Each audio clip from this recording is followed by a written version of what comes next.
So how do we manage peer reviews? Well, it's all in the codes. We need to prepare by first creating systems and practices that operate ethically. So that's the very first step. Understanding the codes and how they apply to everyday situations aids us in understanding our obligations. Various sections of the codes apply to situations differently. It is important to understand these sections so that we are identifying the correct code. Is not enough to glance through the table of contents. When considering if a practice is ethical, we need to dig deep into the meaning of the code. That meaning comes from the title of the code, the description of the code, and the section where the code is located. The first few pages of the codes are often skipped over when we're in a hurry and trying to figure something out. But these include guidance on how to utilize the codes and ensure you are being ethical. You have to be knowledgeable and understand the codes. You need to define the issues, evaluate your behavior, and consider your learning history and biases.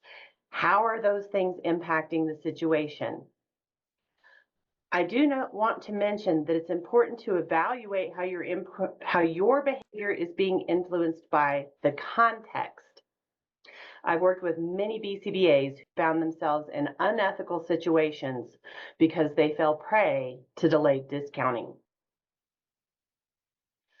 Create environments which foster adherence. Document everything.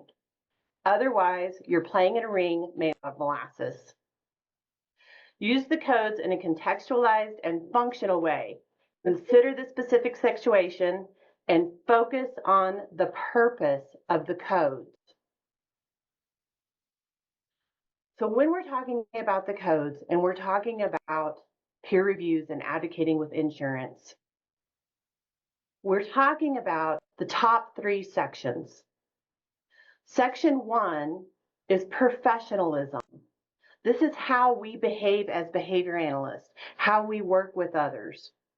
Section 2 is our responsibility in treatment practice. So this one really focuses on how we assess, how we apply treatments, what we are actually doing with that client.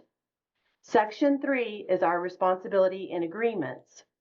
So this was about our contracts with our clients and their families and our contracts with funders, no matter who they are. And then sections 4 through 6